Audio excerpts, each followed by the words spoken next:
বাংলাদেশের সকল চা বাগানের চা শ্রমিক মা বোনেরা এবং ছাত্র যুবক ভাই ও বোনেরা সবাইকে শ্রেণীমতে আমার নমস্কার এবং আদাব। আসলে বক্তব্যের আগেই আমাদেরকে সময় সংকীর্ণ করা হয়েছে। আসলে চা শ্রমিকের যদি আমরা দুঃখের কথা বলি তাহলে অন্তত বছরের পর বছর কেটে যাবে, কিন্তু আর দুঃখের শেষ হবে না। তাই আমি বিশেষ করে গুরুত্বপূর্ণ যে কয়েকটি বিষয় আছে আমি সেগুলোর প্রতি কথা বলবো। প্রথমত যদি আমরা বলি 2022 সালে যে আন্দোলনটা ছিল চা শ্রমিকের মজুরির আন্দোলন, এটা বিভিন্ন রকমের বিভিন্ন ক্যাটাগরির বাধার সম্মুখীন হয়। এক পর্যায়ে বাংলাদেশের সকল সাধারণ চা শ্রমিক মিলে আন্দোলন করার পরে কিন্তু আজকে 178 টাকা মজুরিটা হয়েছে। আসলে আন্দোলন ছাড়া চা শ্রমিকের বা কোনো কিছুই অধিকার আদায় হবে না, কিন্তু দুঃখের সাথে এখনো বলতে হয় যে চা শ্রমিকরা নতুনভাবে বাংলাদেশ হওয়ার পরেও এখনো বৈষম্যের শিকার। এখানে আমার চা শ্রমিক মহিলারা যারা চা বাগানে পাতা তুলেন, বেশিরভাগ চা বাগানে চা শ্রমিক মহিলাদের অবদান বেশি। আমি জানি না কোন বাগানে কিরকম আছে, তাই আজকে যেহেতু বাংলাদেশের সকল চা বাগানের চা শ্রমিকরা উপস্থিত হয়েছেন, আপনাদেরকে আমি একটা কথা বলতে চাই, সবাই এই বিষয়টা অন্তত মনোযোগ দিয়ে শুনবেন। আপনারা ল্যাব পাতি বলে কিছু আপনারা জানেন কিনা? ল্যাব মানে বুঝেন কিনা? কোম্পানির একটা নাম আছে ল্যাব। এইটা হলো এই যে আমাদের এই মৌসুমে কোনো বাগানে কিন্তু আমরা পর্যাপ্ত পরিমাণ কি পাতা দিতে পারছি না। পারছি কি আমরা? কোনো বাগানে 22 কেজি, কোনো বাগানে 25 কেজি নেবে, আমরা কি পারছি না?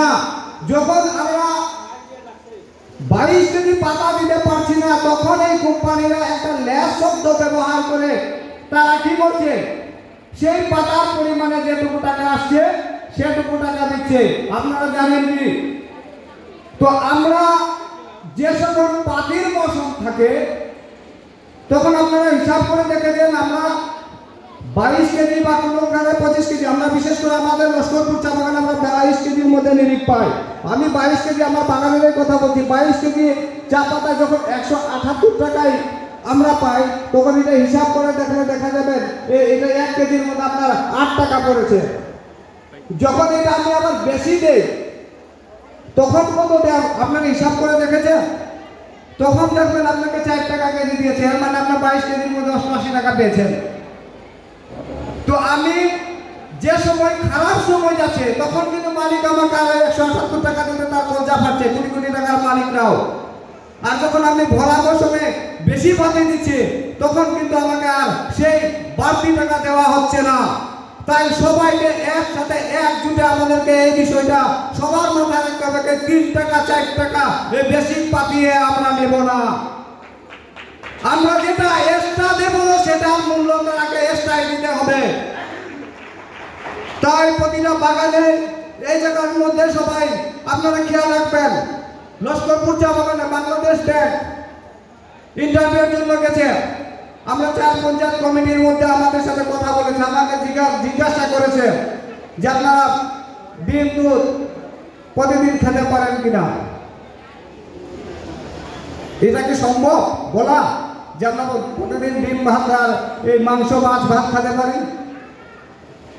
তাদেরকে আমি বলেছিলাম যে ডিম ভাত প্রতিদিন খাওয়া চা শ্রমিকের জন্য স্বপ্ন। যদি আমরা সেটাও মাছ মাংসের কথা যদি বলি, সেটা একমাত্র খেতে পারার মাত্র এক জায়গায় একটা দিনেই প্রাধান্য। কোন দিন? যেদিন আমরা পেমেন্ট পাই, সেদিন হয়তো পরিবারে কেউ আধা কেজি মাছ বা কেউ এখানে ডিম নিয়েই খেতে হয়। তো আজকে এই বাইরের মানুষ যারা চাকরিজীবী, যারা চাকরি করে, তারা 30,000 40,000 টাকা পাওয়ার পরেও কিন্তু তাদের সংসার চালাতে যদি কষ্ট হয়ে থাকে, তাহলে আমরা 178 টাকা এই বাংলাদেশে আমরা কিভাবে খাপ খাওয়াবো?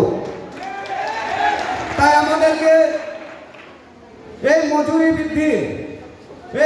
বৃদ্ধির জন্য আরো যদি আমাদেরকে রাজপথে নামতে হয়, সবাই একজুটে আবারও এই 600 টাকা দাবি আন্দোলনে আমরা যাতে রাজপথে নামে এই আন্দোলনে 600 টাকা মজুরির দাবিতে নেমে যাতে এটা বাস্তবায়ন করতে পারি, এই আশা সবার কাছে আমি প্রার্থনা করছি।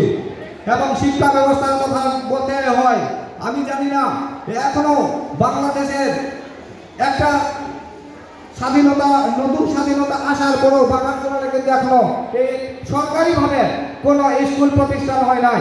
কিছুদিন আগে একটা ফেসবুক পোস্টে আমি পেলাম, যে লেখা সেই ফেসবুক পোস্টে আছে যে সরকারি যে প্রাথমিক বিদ্যালয়গুলো আছে সেখানে নাকি এখন প্রতিদিনের খাবার রুটিন দেওয়া হচ্ছে একটা বাচ্চার জন্য বন রুটি 1 দিন। আমার স্কুলে তো ভাই, আমার লস্করপুর চা বাগানে কোনো সরকারি স্কুল নাই, আমি বেসরকারি স্কুলে লস্করপুরের বাচ্চা কাচ্চা লেখাপড়া করতেছে। তাহলে কি আমরা সরকারের এই অনুদান থেকে বঞ্চিত হচ্ছি না? তাহলে এই শিক্ষা ব্যবস্থা যদি আপনারা এই ব্যবস্থা করেন, এই যদি বাস্তবায়ন করতে হয়, তাহলে প্রতিটা চা বাগানে একটা করে অন্তত প্রাথমিক বিদ্যালয় স্থাপিত করতে হবে। এটা কিন্তু আমাদের জোর দাবি থাকতে হবে সবার।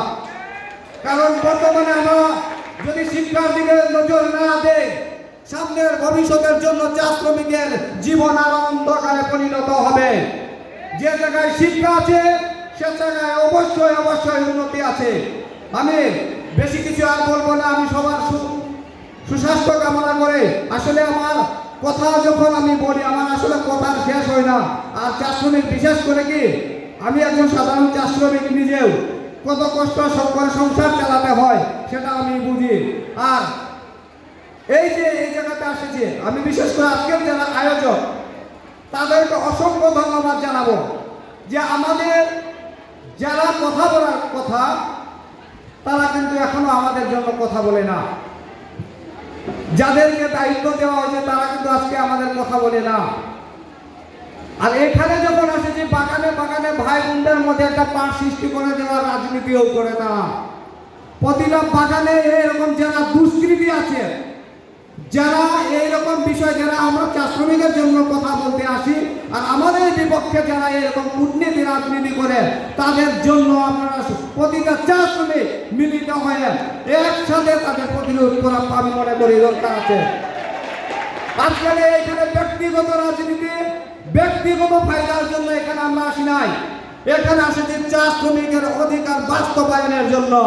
তাই যারা প্রতিটা বাগানে এরকম দুর্নীতির সাথে থাকবে, যারা এরকম চা শ্রমিককে ভিন্ন রূপে ভিন্ন জায়গায় প্রবাহিত করতে চেষ্টা করবে, তাদের প্রতিরোধ অবশ্যই যাতে সবাই মিলে করতে হয়। আমাদের কথা যারা বলবে আমরা তাদের সাথে থাকবো, এইভাবে আমরা চা শ্রমিককে শপথ করতে হবে।